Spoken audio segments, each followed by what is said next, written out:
Shabbat Shalom. And welcome to our amazing new cantorial student for the summer. You get to talk to him after the service. Walking down to the synagogue this week, I heard a child screaming in her stroller. Not unusual in this neighborhood, right? She was screaming at the top of her lungs like she was her own personal fire alarm over and over and over again. I saw a man who I can only assume was her father desperately searching under her stroller for something. Finally, I realized that she was actually screaming that she wanted her flower blanket. It was urgent. Finally, with a look of triumph, the father pulled out this flowery blanket from underneath the stroller and handed it to her, and the storm passed. It was over. She was calm, she was quiet, she was content, she was truly, deeply, instantly comforted by this soft, cuddly object. Does anything in your life as an adult give you that type of deep comfort?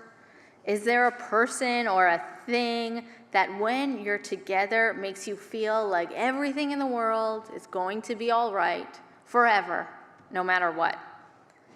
Tonight is Shabbat Nachamu, a special Shabbat called the Shabbat of Comfort. I am asking these questions and pointing out what this special Shabbat is because I've noticed that we as a community seem pretty uncomfortable for these past many months, and I think for good reason.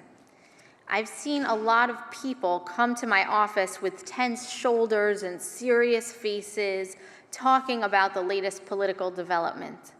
I've heard a lot of parents voice concerns about the growing acceptance of anti-Semitism. I've seen outrage by our congregational activists about the state of our country. As a community, we can't unsee horrific images we now regularly consume. We see children locked in cages. We see our political leaders cozied up with other leaders we thought were adversarial at best. It's a hard time for us, a serious time, a troubling time, a time of great discomfort. And discomfort is good. We should be uncomfortable. Outrage is good. We need it. It spurs action. And action is even better.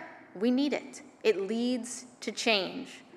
But we cannot live in that space of frustration and anger and helplessness and chaos and confusion over and over and over again. We need a respite from it all. Amongst all of this worry and chaos and intensity, we need comfort. And that's what the Shabbat is all about.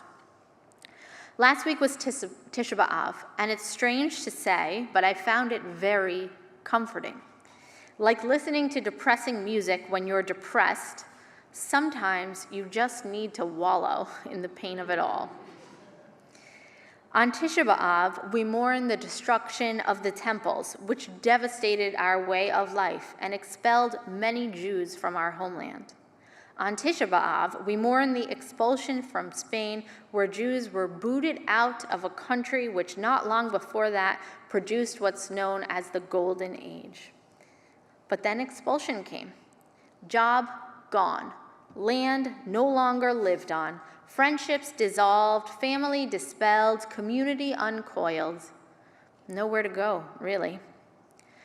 On Tisha B'Av, we mourn the First Crusade in 1096, where Jews across Europe were murdered face to face with bloody, low-tech precision. We've encountered so much horror and atrocity. You know it. It's unthinkable, it's unacceptable, and it's wrong. It's also a comforting reminder that we've coped with worse before.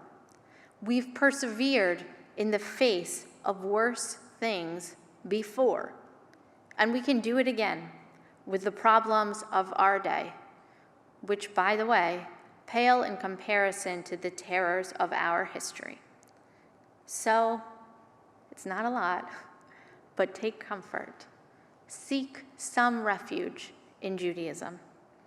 One of the amazing things about Judaism is the Jewish calendar. Last weekend was Tisha B'Av, and today is Tu B'Av, also called Israeli Valentine's Day.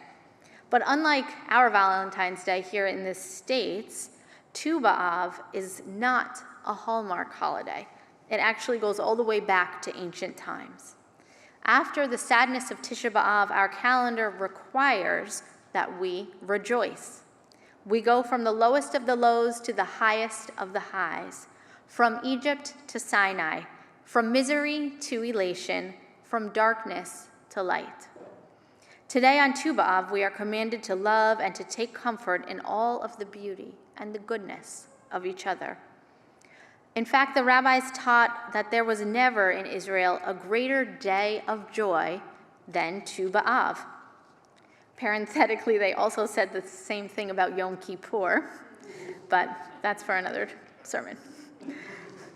The rabbis believed that loving each other, and love for God was one of the greatest tools of human comfort. And I'm guessing that you might agree with their insight. So what does give you comfort, even in the face of distress? Maybe it's spending time with loved ones, or maybe it's being alone, or traveling, or reading, or exercise, or prayer, or even just the comfort of a special something. Whatever it is, I challenge you to do that this Shabbat. Instead of obsessing over the paper and the world, allow yourself to be comforted and to comfort others. Even and especially in times of strife, the Jewish calendar demands joy. So yes, be troubled, be outraged, but also make space for the other. The book of Isaiah, where we get the name for this special Shabbat, says, Nachamu, Nachamu, Ami, comfort, take comfort, my people. Speak tenderly to Jerusalem and declare to her that her term of service is over, that her iniquity is expiated, for she has received at the hand of the Eternal double for all her sins. Let every valley be raised, every hill and mountain made low. Let the rugged ground become level and the ridges become a plain. The presence of Adonai shall appear, and all flesh as one shall behold, for the Eternal itself has spoken. For this Shabbat, for a few brief hours, may all of the hurdles in your life topple over. May the mountains of trouble in the world become smooth and passable. And may you take comfort in knowing that one day there will be peace for the world entire. Shabbat Shalom.